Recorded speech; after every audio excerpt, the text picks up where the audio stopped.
welcome to the Great Detectives of Old Time Radio. From Boise, Idaho, this is your host, Adam Graham. If you have a comment, email it to me, box13@greatdetectives.net. Follow us on Twitter at Radio Detectives and become one of our friends on Facebook, facebook.com/Radio Detectives. Well, before we do get started, I do want to let you know the program is brought to you by the financial support of our listeners. You can support the show through electronic contributions monthly at patreon.greatdetectives.net. And you can give a one-time contribution at support.greatdetectives.net, where you can also find our mailing address to mail in a donation. Also, over at greatdetectives.net this weekend, check out my review of The Last Detective Series 1. And you can get all of my reviews automatically delivered to your Kindle. And you can try that service out free for 2 weeks. But now it's time for today's episode of Dragnet. The original air date, July the 27th, 1950.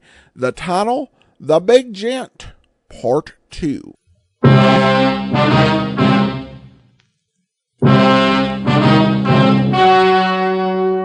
The story you are about to hear is true. Only the names have been changed to protect the innocent. Dragnet.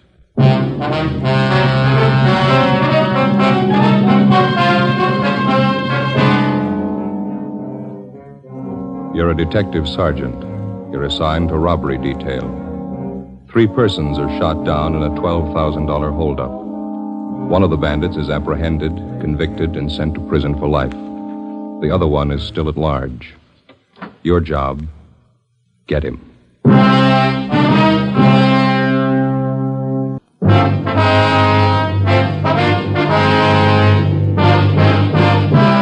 Dragnet, the documented drama of an actual crime.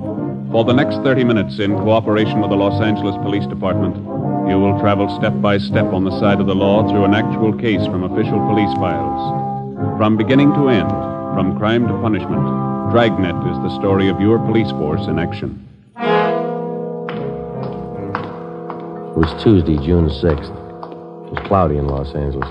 We were working the day watch out of robbery detail. My partner's Ben Romero. The boss is Captain Ed Walker. My name's Friday. I was on the way back from communications, and it was 11:35 a.m. when I got to room 27A, robbery division. Joe, how are you? Oh, hi, Dave. Message in the book for you. Came in a couple of minutes ago. Oh, thank you. Woman's voice. Wanted you to call as soon as you got in. Yeah, thank you, Dave. I'll get it now.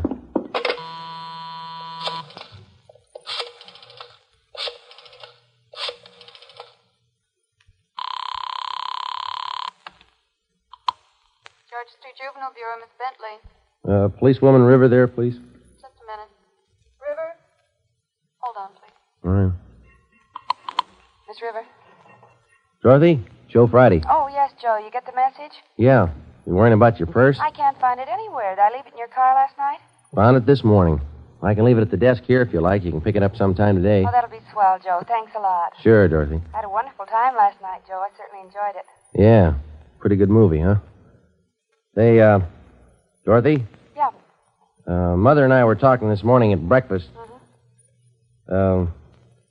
Like to come over to the house sometime for dinner? Ma'd like to meet you. Oh, well, sure. That'd be fine. I'd like to meet your mother.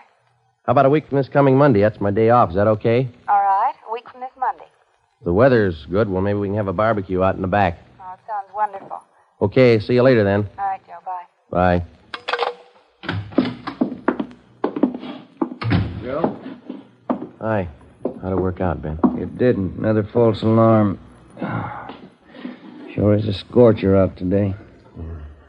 4 months' work and not one solid lead. Where are we going? I haven't got the answer. I've run down so many bum tips, I don't think I'd know the real thing if it hit me in the face. Yeah. Romero, Joe? Yeah, Skipper? Oh, McGuire and Mort Gear from San Diego just got here. You want to come in? Yeah, right away, Ed. There they are. All right. Oh, Ben. What do you say? Sit down. Hope you two have more than we have. It's all in that report on the skipper's desk. 4 months leg work. Cold. Nothing at all? Oh, lots of phony tips, bum leads. We got 3 stakeouts going. His mugshot's plastered all over town. No go, huh? I don't know. I think he's got the perfect face for a killer. You can hang his description on a million guys. Got nothing on him at all. Ben here just ran down the last lead we own. Yeah, false alarm. Nothing on the APB, huh? Got dust on it. Cold enough to bury. How long's it been since it happened? Back in January, wasn't it? Yeah, 27. Stanley Finance Company, San Diego. It's all right there in the report, Ed. Yeah, I see. Hold-up shooting, got 12,000. Suspects Frank Cheney, Turk Weber. Cheney did the shooting. That's what stops me. What's that? Took us a couple of weeks to grab Turk Weber and put him away. Here it's more than 4 months, and Cheney's still on the loose. Doesn't add. He can't be that smart. Well, he's free. I can't think of a better testimonial. What about the other angles Friday, besides those 3 stakeouts? We covered the town for Cheney. He had 4 months of it. Hotels, rooming houses, motor courts, bars, restaurants, the works. Must have a couple of thousand copies of his mugshot spread around. No response? Oh, get 4 or 5 calls a day on him. Been going on for weeks now. We check him out. Never the right man. What about his wife? She's still supposed to be with Cheney, isn't she? Funny thing, we haven't had one report on her. Last time the two of them were supposed to have been seen together was 5 weeks ago. That was up in Stockton. Cheney's mother-in-law lives in Marysville, huh? You still have a stakeout on her house? Yeah, no leads there either. How about it, Mort? Nothing to offer? About the same as up here. There is something we'd like to check on, though. Yeah? One of McGuire's informants was paroled 2 weeks ago. He served time with Cheney at Folsom. You have anything to say? Yeah. It's his idea Frank Cheney was the most hated man at Folsom. Most of the cons had given their right arm to cool him off. What made him so popular? Pretty much of a heel. Ran to the warden's office 3 times a week regular, informed on the other cons every chance he got. You figure some of them might want to even the score. If they know anything, I'm pretty sure they'll talk. Worth a try, isn't it? Their leads can't be any colder than what we got anyway.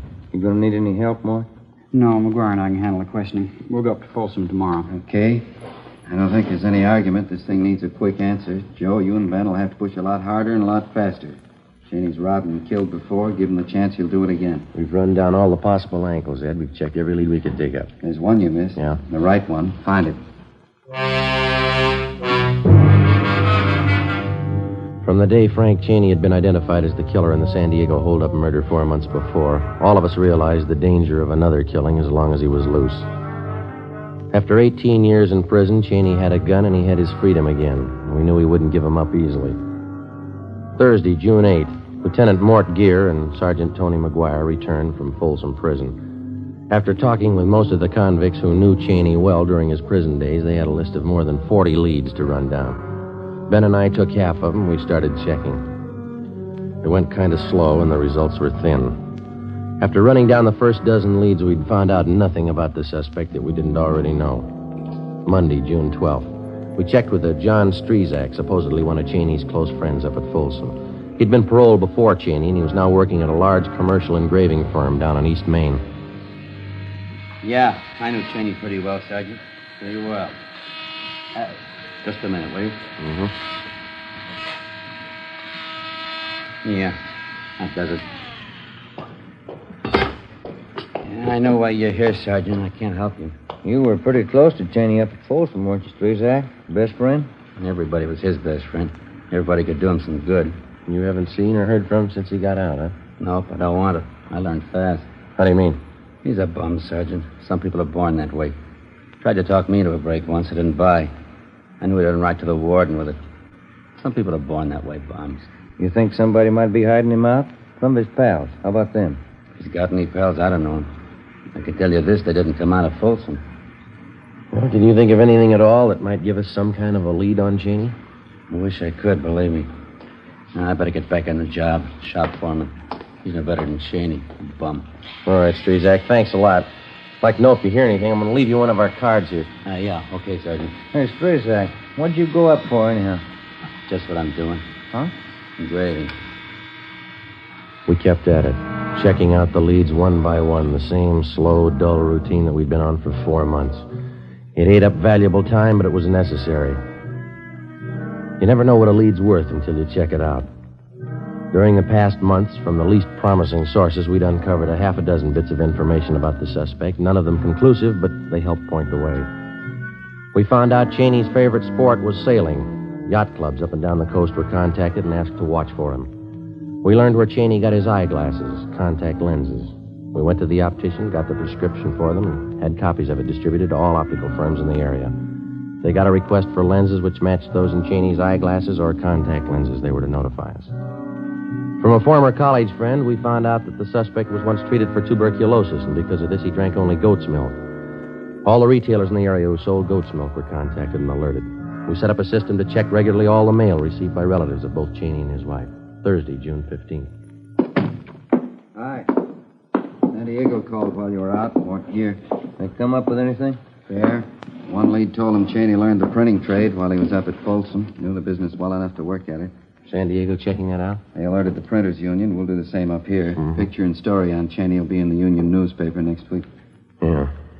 Well, we dug up another bit on Cheney. We got it this morning. What's that? Well, instead of ordinary eyeglasses, Cheney's been known to wear contact lenses. You know, glass fits right over your eye. Uh-huh. Good chance he might be wearing them now.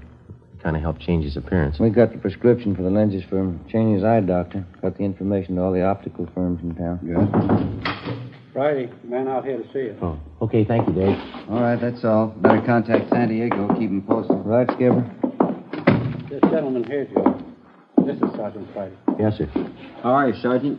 You remember me, Vince Bertoli? You were in my place last month, the White House Grill. Place down on Alameda? Yeah, that's right. Block from Union Station. Both of you came in. Yeah. You had coffee and an omelet? You liked the Sure, omelet? sure, yeah. What can we do for you, Bertoli? Well, remember you were talking to me? You said you were looking for somebody. You left some pictures in this card of yours here. Yeah, that's right. Well, I lost the pictures. I don't know where I lost them, but I kept your card. That's why I came to see you. What? Well, as I say, I lost the pictures, but I still have an idea what they look like. Have you seen either one of those people, the man or the woman? Well, that's why I came to check with you. A week ago, one of my steady waitresses quit, and I hired this brunette with a hard luck story. Care for a stick of gum? Licorice flavor? No. Nothing. Well, after a couple of days, I remembered that picture you gave me, and I thought she looked a little like it. That's why I kept an eye on her. Did you notice anything out of the ordinary? You bet she never dates anybody. Not even me, and I'm the boss. Not ugly either. Yeah? She always claims she's got to get home. Never gives a reason. Says she lives alone. Well, where does she live? A couple of blocks from my place on North Jersey, I think. I checked the place where she does her shopping. They tell me she buys enough groceries for 3 people. She still insists that she's living by herself, though. Yeah, that's why I thought I'd better check with you. I lost the pictures, but I hung on to your card. Will you take a look at this photograph, Bertoli? Yeah. Sure, same one you gave me. Looks just like her, Mary Sloan. Who? Mary Sloan. That's her name, isn't it? You want to turn that picture over? Mrs. Frank Cheney. Thursday, 4 p.m. Ben and I drove down to the White House Grill and had a cup of coffee. We got a good look at the waitress whom the owner, Vince Bertoli, suspected of being Mrs. Cheney. We left and waited outside in the car until 5 o'clock when the suspect came out. We followed her to a grocery store and from there to a rundown apartment building on Greystone Alley just off Temple. We waited a few minutes and then we followed her in. The tab on one of the mailboxes read, Mary Sloan, apartment 16. We went up. Which one, Joe? Number 16. Down this way. Come on.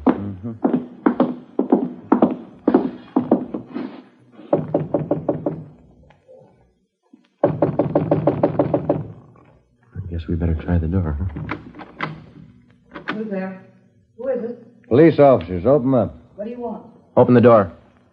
Just a minute. Anybody else in here?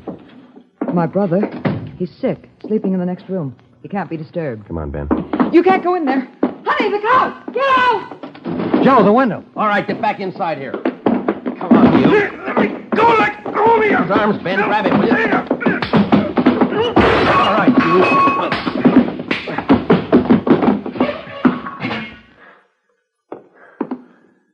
Are you all right? Yeah. Thought he broke my bridge work. Yeah, you got clipped for nothing. Not Cheney.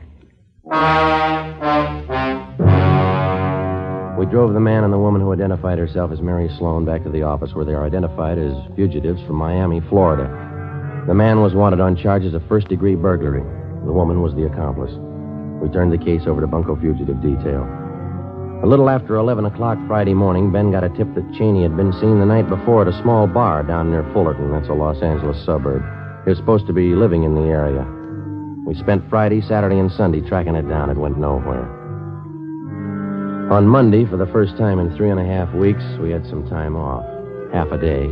I picked up policewoman Dorothy River and drove her out to the house for lunch. We had a barbecue out in the backyard. Certainly a wonderful place you have here, Mrs. Friday. Beautiful garden. Oh, thank you. It's a lot of work keeping it up. Roses didn't do well at all this year. Aphis, you know. About some more spare ribs, Dorothy. The fire's just right now. Oh, no, thanks, Joe. I've had plenty. Care for another cup of coffee, Dorothy? All right, thank you. I'm glad you could come today, Dorothy. Joseph's been talking so much about you. Oh? You surprised me a little when I met you. How's that? How about some more ribs, Ma? Oh, no, thank you, Joseph. I don't think you look at all like a policewoman. Most of them are rough-looking, aren't they? Oh, no, I don't think so. They look like most women, nothing much out of the ordinary about them. Oh? Well, those times have certainly changed. We didn't have police women when I was a girl. Probably could have used them. Well, I don't know. I don't think we had so much crime then. Times were much different. You seem so young for such work, Dorothy. Policewoman. I'm 25, Mrs. Friday. Been with the department almost 2 years. Oh, yes, you're a young girl. Joseph's 31, you know. Yes, I know. Hey, Ma, how about letting me gather you the dishes up? Oh, no, that's all right, Joseph. You just sit there. Have your coffee. I'm used to this. Have to get used to housework when you're married. I'll bring out pie. It's a wonderful dinner, Joe. Your mother's very sweet. Yeah, real subtle, isn't she? Oh, motherly instinct. Somebody has to look after you. That's the phone, Dorothy. I better grab it. I'll be right back. Okay.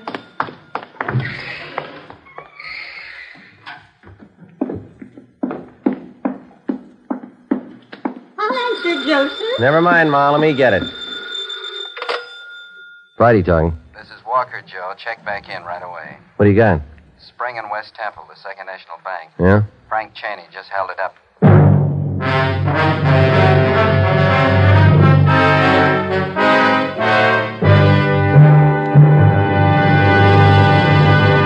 You are listening to Dragnet.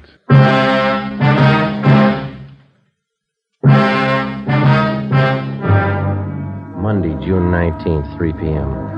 I went back to the office, picked up Ben and Captain Walker, and the three of us drove to the scene of the robbery at the corner of Spring and West Temple, the Second National Bank. Ricketts and Thaxter from robbery detail were already there questioning witnesses.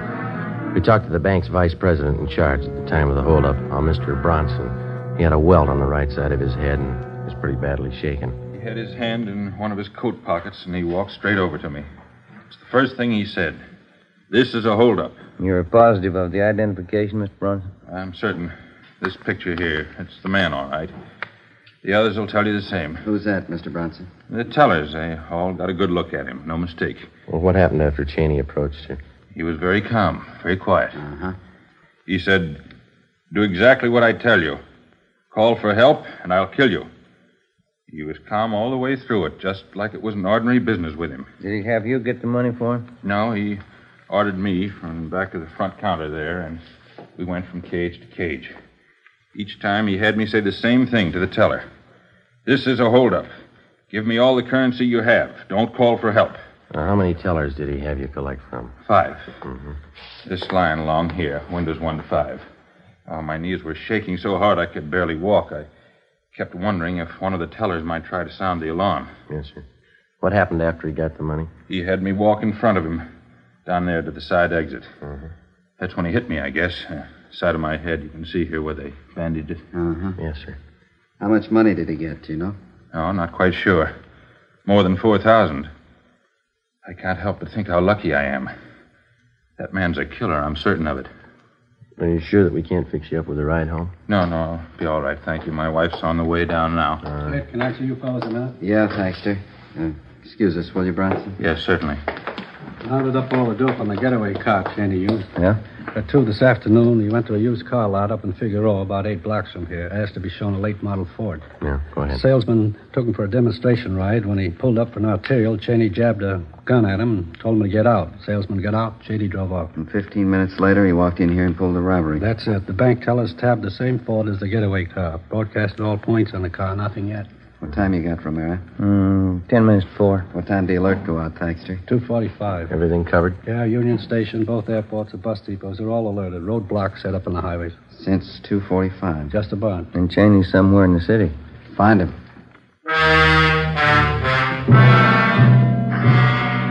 6 p.m., the search went on. We called into the office and had them notify San Diego of the latest developments in the case.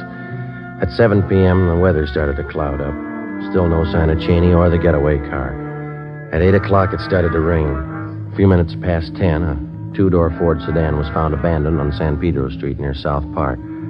The license number matched that of Cheney's getaway car. The sedan was impounded and towed to a garage for fingerprinting.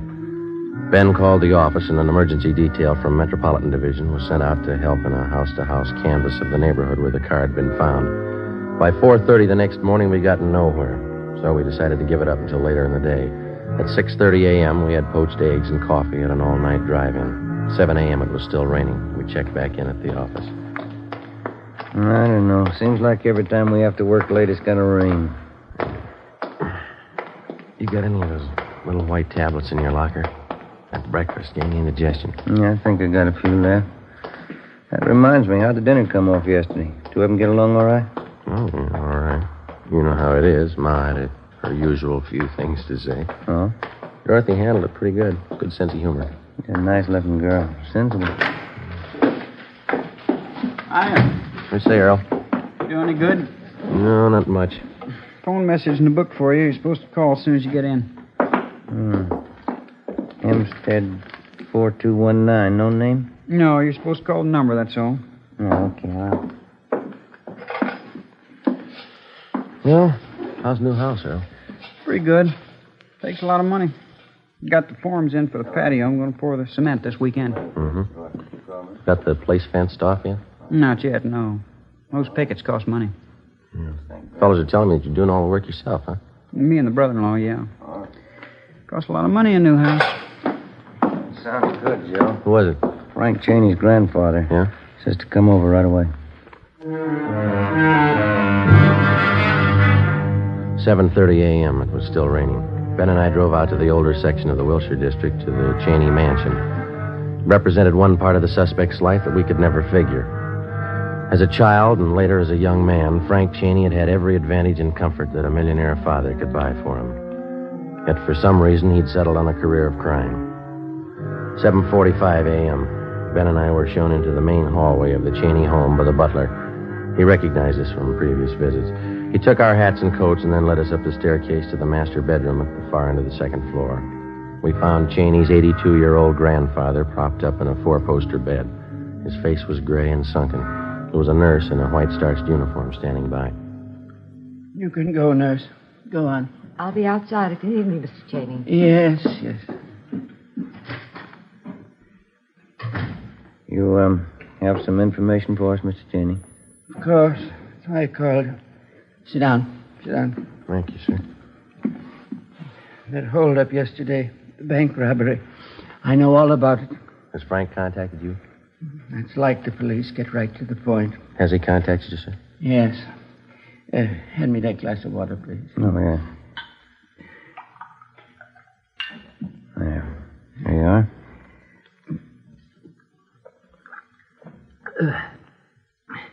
Thank you. No, leave it on the table there. Oh, yes. When Frank got out of prison last year, he came to see me. I offered him one more chance. I told him if he decided to earn his way, he'd have all the help I could give him. He said he would. Yes, sir. I was a fool like everyone else. I believed him. Any idea where Frank is now? I gave him everything it was possible to give him.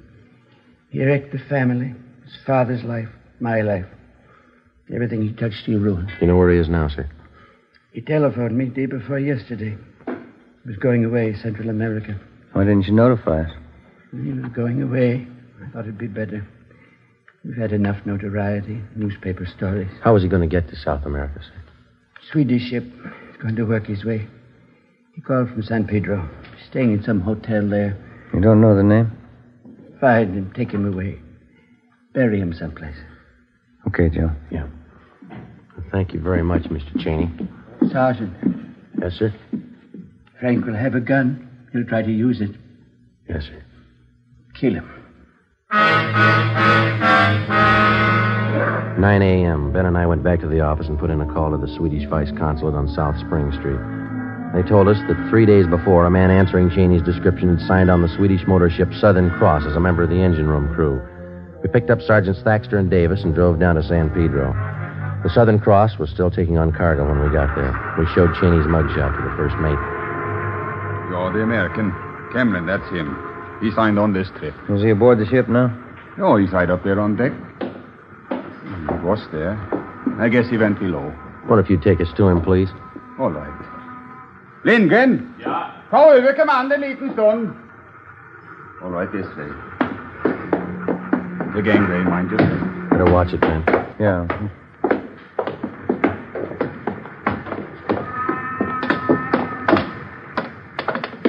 Look forward. Through here. Mm-hmm. Maybe you better stay behind here, sir. We'll take him. What's that? Might be a little trouble here. Do you want to stay behind us? All right. He must stay in the engine room. Stay ahead, then turn to your left. Down the companion bay. Right, thank you. Oh, come on, now watch your step here. Yeah.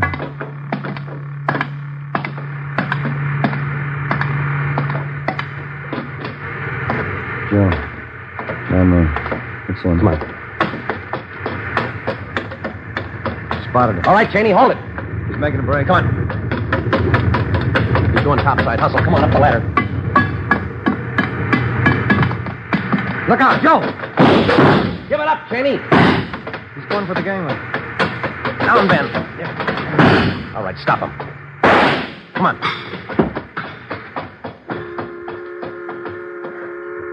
Yeah. Through the shoulder. Yeah. Bumped his head when he fell. Better get the cuffs on him. Yeah. Where'd everybody disappear to? I guess you didn't notice when we came aboard. Huh? Look topside. See? Red flag. Oh, yeah. Taking on fuel, huh? There's some of the cargo right over there. Oh. High explosives. The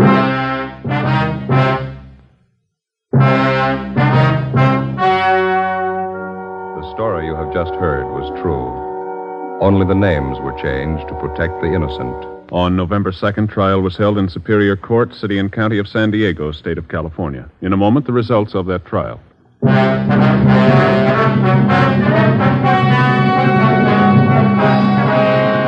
Frank Bertram Cheney was tried and convicted of murder in the first degree. He is now awaiting execution in the lethal gas chamber at the State Penitentiary, San Quentin, California.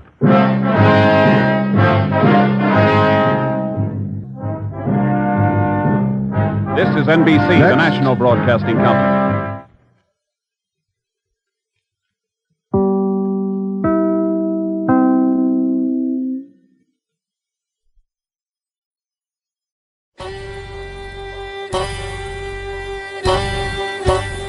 This is Andrew Rhines with OTRWesterns.com, where we stream live old-time radio westerns 24 hours a day, 7 days a week, with a special twist. You select the tracks that get to be played. We've got 1,000 different episodes from shows like Gunsmoke, Tales of the Texas Rangers, Escape, Gene Autry, and many more. Come check us out at OTRWesterns.com/live. Again, that's OTRWesterns.com/live. You're listening to The Great Detectives of Old Time Radio with Adam Graham, and now let's get back into the show.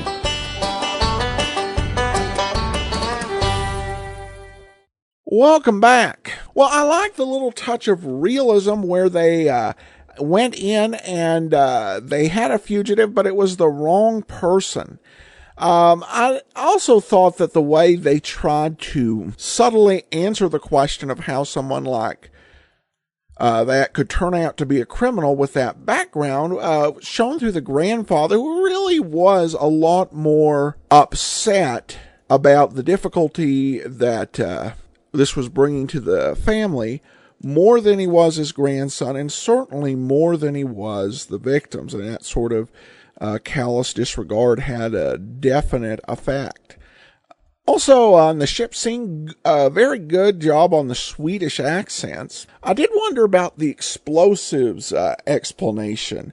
whether having those explosives on the deck, it seemed like the main purpose it served was so we wouldn't be surprised that there wasn't more noise on the deck. All a good episode. Also interesting to see Mother Friday at work cross-examining a potential bride for Joe Friday. And strangely enough, it should be noted, I don't know if it should be, but I guess I will, but Joe Friday is actually a little bit older than Jack Webb, who was only just past 30 at the time of this recording, said to be 31 by Mrs. Friday. All right, well, that will actually do it for today. Join us tomorrow, our video theater episode. It's an episode of Ellery Queen this month. And then the next 4 weeks, we're going to have special radio programs as we celebrate 1,650 episodes and then get into our listener support campaign. In the meantime, if you do have a comment, send it to me, box13 at greatdetectives.net. Follow us on Twitter at Radio Detectives. And become one of our friends on Facebook, facebook.com/Radio Detectives.